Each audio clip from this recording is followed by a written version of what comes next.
Kami dari Goma Matai mengucapkan selamat menjalankan ibadah puasa. Minal aidin wal faizin, mohon maaf lahir dan batin. Assalamualaikum guys, selamat berpulang puasa. Ada puasa kalian? Oke, nggak puasa pasti kalian kan?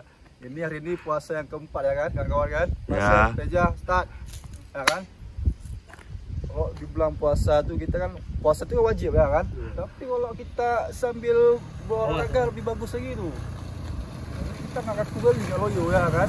Ya di sini ada sepeda Set Pro L AE lah, angkatan laut. Di sana tuh ada Sedana. Hah?